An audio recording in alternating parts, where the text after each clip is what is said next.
Hello, and welcome to another epic episode of Strange Famous 2024. Today I'm here with Ellie Shelle. She is going to talk about how she does hair for famous people like me.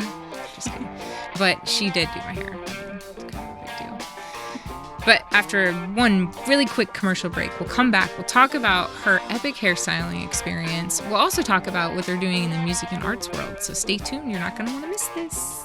Relax, recharge, and refresh with Sweet Buds Dispensary, where quality meets care. From premium products to expert advice, we're here to help you find your perfect vibe. Experience Maryland's trusted source for wellness. Sweet Buds Dispensary, the natural choice. Stand out with bold, original content. At Medina Media Productions, we craft creative, engaging posts, manage your social media, and drive real leads that convert. From eye-catching visuals to scroll-stopping videos, we bring your brand to life. Let's turn followers into customers. Hear the difference at Frederick Recording Studio. Audio recording, mixing and mastering, voiceover and ADR, audio post-production for film and TV, mobile recording, video production services, and more. Contact us today. And we're back again, everyone. It's me, Caroline Hutchison, your host of Strange Famous 2024. I'm so excited to be here tonight with my girl, Ellie. I have to admit this. She cut my hair. I had not had anybody touch my hair in like 3 years other than my daughter trimming it, I think. And I was kind of nervous, and she did a great job. So I wanted to just bring you on the show, and I got to know you a little bit while you were doing my hair and wanted to tell everybody more about your amazing endeavors with the tattoo studio and what you're doing together with Sonya. Yeah. So welcome to the show. Thank you. Thank you so much for having me. Yeah. I really appreciate it. So I'm a hairstylist. I manage Mane Lounge Company in Urbana. As well as I am co-owner of Black Dahlia Tattoo Studio, tattoo artist and company as well. And it's just located right above the hair studio, right? Yeah, so how our business is set up, we're in kind of like townhomes converted into businesses. Main Lounge is on the ground floor, and then the studio is on the third floor, and it's connected by a hallway, so don't really have to travel far, but I get some good cardio in. Nice. Doing the stairs every day, yeah. Up and down. Cool. Yeah, I mean, I was so, nervous. I'll just be honest. I've not let anybody touch my hair, and you made me feel super comfortable, and I was really grateful that you were patient with me because I had a million questions. No, I totally get it. Yeah. I'm someone, which is funny, I'm a hairdresser. I'm in the industry, but, I only let my business partner, Sonya, cut my hair because, probably 6 years ago, I had all my hair cut off and no pixie cut. Bad way to find out you don't look good with short hair. So I guess out of trauma, I've just been growing my hair. So I only let her cut it because she knows just how particular I am. So I totally get it. Yeah. I get it. I really do. I feel like it's taken me a long time to grow my hair out. And the last time I let someone dye my hair, I went bleach platinum blonde, and it dried it out and fried it so bad. And it was long like it is now, but it fried it so bad, and it just grew back out. It took 6 years, I think, to grow it back out. So when I came in, it was pretty dry, and the ends were pretty dry, and I was like, I know I need a real hairstylist. And my daughter had been trimming it, which thanks, Ange. I really appreciate you doing that. But she did a good job. She did a decent job for all these years, but it needed it. And you did some highlights and stuff, and I really I'm very grateful that I found you. So, yeah. And it was cool the way that we found each other too. We were actually here. Yeah. Right? Fundraising for Black Dahlia. Yep, our Young Artist Scholarship Fund that we created through the tattoo studio. So I'm sure, as you know, and a lot of people know, unfortunately, just all over the country, just public school funding for arts programs just have totally been cut, which really sucks because, I myself was somebody I did really well academically, but I already knew college wasn't necessarily the path for me. It's something I could have done, but not what I wanted to do. And I always flourished in arts. I went to specific art schools for middle and high school. And of course I started with performing arts and music, but then I kind of found my niche where I find hands-on creativity is where I really kind of can express myself. Uh-huh. So I actually did cosmetology school in high school. I grew up in Montgomery County, so I went to Thomas Edison, their high school of technology there, and for 3 years I did my normal high school classes for half the day, and then I did cosmetology the other half of the day. That's so awesome. Oh, it was amazing because, like I said, I did well, but I hated being in school. Like it sucked. But then, my son's doing CTC welding right now, and he's doing the same thing and loves it. It's good my for some grades kids. went up just because I just had more motivation to be there every day. And it's like when you actually take part of your day to do something that you care about, like everything else just gets better. So I always tell kids, because I have a lot of clients that are in high school or even middle school, because I offer in elementary school, I offer child's cuts, you know. And I always talk to parents and I talk to them because I get asked all the time, like, how did you get into this? And I'm like, well, I knew from a young age I wanted to be creative. I kind of grew up in the salon world and it was just something I always wanted to do. So I always tell kids, it's like, if you're interested in something, see if there's a program for it. Because, I mean, cosmetology school is anywhere from like $20,000 to $30,000 after you're out, you know, of high school. I got it for free. I just had to pay maybe over the course of 3 years, split up, maybe like $300-$400 for like my supplies. Unbelievable. Yeah. That's what, I mean, there's so many programs with the school programs now. You can get into the after school programs, but there isn't really, once you get out of high school, there aren't really options. So I feel like that's kind of where you guys are coming in and helping and trying to help tie that, kind of connect the dots for people when they get out of high school. Yeah, absolutely. So kind of got off track there, but with the the scholarship, we kind of set that up because part of our tattoo studio, we didn't want it to be just like, you know, your standard old like tattoo parlor where you come in and it's a bunch of like, you know, scary looking guys covered in tattoos and they'll just kind of slap whatever on you. I mean, obviously it's not always how it is, but you know, we're a woman-owned business and we're both artists. I do permanent makeup as well as hair. So I do, you know, permanent makeup tattooing. But like obviously I love tattoos. I'm covered in them. So I wanted to kind of create this space, you know, showing people that like you can have a career while being creative. And also showing the younger generation too, you know, and not necessarily you have to be a hairstylist or a tattoo artist. So what we did, we kind of set it up as like a tattoo studio art gallery. So we have a lot of paintings and portraits, and we even have murals done in the studio. And we invited kids of the middle and high school age to like, you know, bring us their artwork. And we had, one of the murals in our studio, a whole wall mural was done by an 8th grader, and it's phenomenal. And everybody that I talk about it, they're like, an 8th grader did this? And I'm like, yeah, it's amazing. That's our awesome. Whole bathroom in the we have our bathroom, we have a huge mural in there. Again, done by 2 middle schoolers. Like it's amazing. So cool.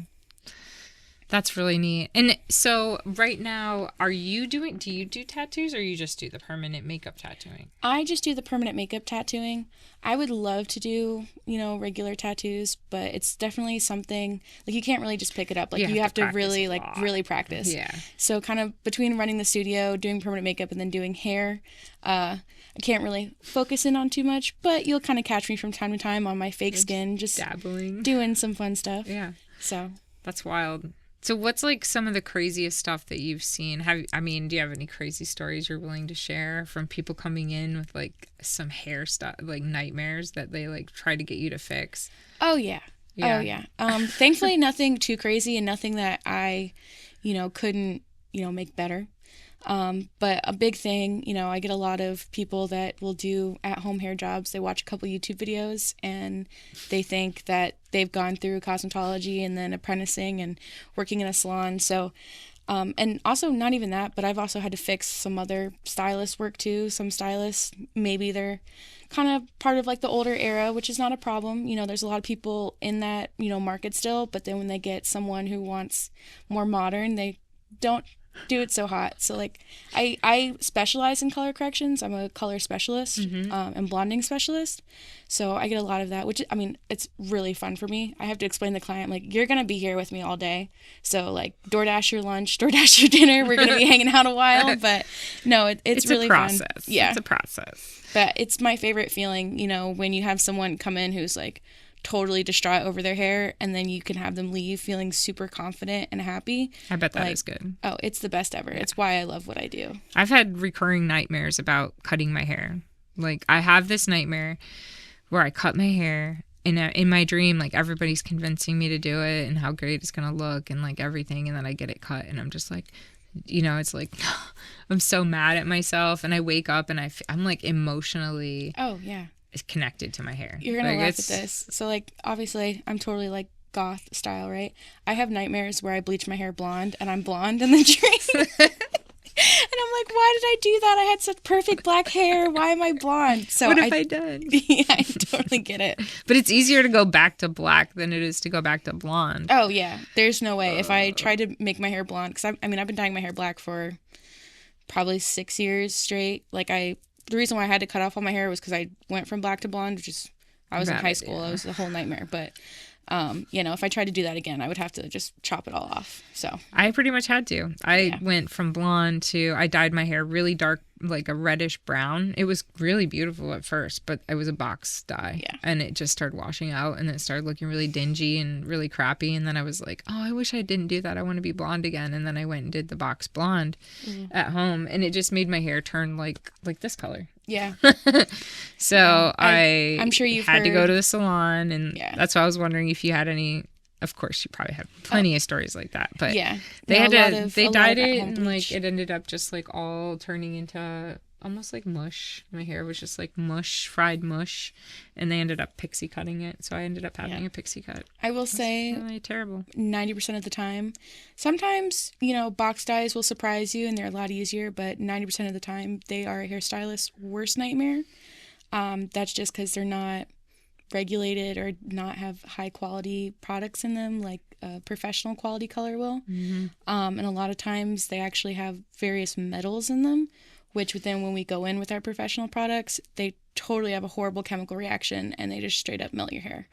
So typically when I'm doing color corrections, I have a lot of like treatments that I put in the hair ahead of time, during, and then after to just protect the hair from whatever. Yeah, that stuff you put in my hair made it soft for like 2 weeks probably. Oh yeah, it's amazing. I love that stuff. It was like some kind of maximum coating you did. It was magical.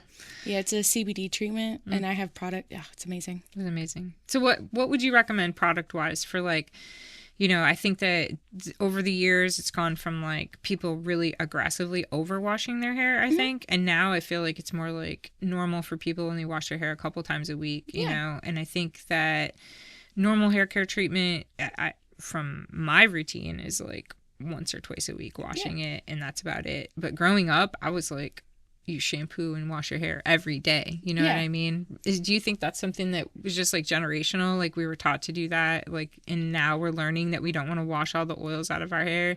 And how do you see like products stepping in and helping with people's hair care? A lot of people, just it comes from just not being educated over time. Everybody's skin, hair, everything, for everyone it's completely different when it comes to texture, what makes up your skin. So honestly, no one should have the same exact hair care routine. And I think a lot of people are realizing that. Like, I'm somebody where I have to wash my hair either every day or every other day just because I have, oily skin and I have finer hair. But then, like what you said, you only have to wash a couple times a week. So it really all depends. And, there's so many different products that can help with that, and it really just comes down to, like, your scalp and hair texture.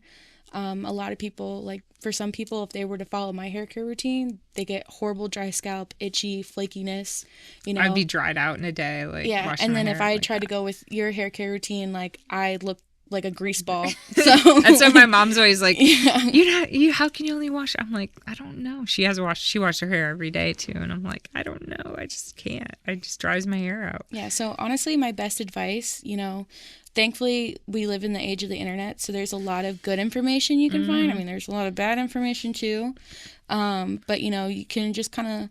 There are a lot of hairstylists online that are great educators too. Anybody you recommend? Yeah, it's hard to find some people that, stay consistent, with that kind of stuff. So kind of just doing your own research, because I see some stylists that are like banging, and all of a sudden I'm like, where'd you go? TikTok's a great place too. There's a lot of great stylists on TikTok. I'm a huge TikTok person. So that was my next question is like, so where do you find your inspiration for like new stuff, Honestly, tattoos, makeup stuff, all of it. Mostly, I'd say YouTube and Instagram. I grew up in that era right before, this was before beauty influencers, and this was just when a bunch of girls and guys would get together on YouTube and just post, like, random makeup tutorials. Like, I would sit at home, probably when I was, like, 10 years old is when YouTube really started to get popular. and I would just sit there with my makeup from Five Below and try and recreate all these looks that I would find. And then just over time, it would be my thing after school. You know, most kids after school would go and play sports or music. I would just go home and just play with makeup for hours until I had to go to bed. And then, you know, after a few years, my mom was like, hey, you're actually kind of getting good at this. So, and then it just kind of sparked into, so now that's what I do. I'm a makeup artist, hairstylist, permanent makeup artist. So yeah, I should definitely let you do my makeup someday. Oh, totally. I don't do any makeup compared to you. I would probably look totally different if I did real makeup. My daughter's always like, Mom, let me draw on your eyebrows. I'm like, nope, that's not gonna happen today. I know. I always joke around with people. They're like, oh, I love your makeup. Like, how do you do it? I'm like, girl, I put on full drag. Like, don't even like, you're gonna be, if you trying to do it's a process. Like, you have to be comfortable with sitting there for like 2 hours trying to put all this on. So it's amazing though, because I feel like for me, when I put on even just like lipstick, I feel like it's so much color. Like, I feel like it just stands out so much on my face. But I feel like once you get used to seeing yourself with makeup and stuff, you don't feel the same way. Like, it doesn't feel so taboo. So it's just one of those things, again, that you have to get used to. And I feel like everybody has their own style. Everybody has their own thing. And I feel like that's where we are right now with like the internet allows you to kind of express yourself a little bit more and be more creative with your makeup, with your hair, with your tattoos, everything going on. So kudos to you for doing something that you really enjoy. You know, a lot of people are kind of stuck in a job, and I feel like you kind of went after something you love. So good job. You know, it definitely wasn't always easiest. I had a lot of people that were being like, why are you like pursuing this? Like, why are you going to be a hairdresser? You know, it's unfortunate because, you know, I've had people say, it's like, you know, you're better than that. I'm like, why, how am I better than that? Like, it's what I want to do. There's plenty of people. Provide a lot of joy for people too. Yeah. And that's kind of like, it's the best thing. I'm somebody, you know, I love to make other people feel good and be happy. And what's the best way to do that but making them physically feel confident. Sure. You know, if I can have somebody come in, like I was kind of saying earlier, they hate their hair and then they leave and like they feel like a whole new person. Like, I mean, like when I did your hair, you were like taking pictures. I was like, I love that. I love that. It makes me so happy. I was very excited. I had not felt that good about my hair in a long time. So it was really nice. Definitely. Well, I'm really excited to see what happens with all the stuff you're doing with the studio and with your fundraising. So you have to keep me posted for sure. Absolutely. And let us know if there's any way we can help, you know, totally. Sharing the word. I'm sure we'll kind of stay connected, you know, doing more Kevin, fundraising owner stuff. Of Frederick Recording Studio, has been so gracious to let us use his spot multiple times for our fun concerts and stuff. Mm-hmm. You can find us on Instagram and Facebook. Black Dahlia Tattoo Art & Co. or Black Dahlia Tattoo Art on Instagram. And then also our salon, which is Mane Lounge. But we're connected, so you find us one place, you'll find us the other place as well. Yeah, and we will definitely put links to all that stuff in the bottom here. Mm-hmm. So if you guys haven't had a chance to check them out, go check them out. Make an appointment to see Ellie. She'll take care of your hair if you're looking for a new stylist. I would highly recommend visiting her in Urbana. Thank you so much for coming in. Thank you Tell so much Sonya I said thank you again for everything. Absolutely. And, you know, stay in touch for sure. Absolutely. All right. Until next time, everybody, keep it super weird. And this has been Strange Famous. Bye-bye. Bye-bye. Thank you for tuning in to Strange Famous Frederick, hosted by me, Caroline Hutchison. Produced by Medina Media Productions. Audio by Frederick Recording Studio and Robin Smith Productions. Video by Beaver Enterprise Group. Sponsored by Sweet Buds Dispensary, My Salon Suite, and Maryland Windows, Doors, and Roofs. Visit us online at strangefamousshow.com.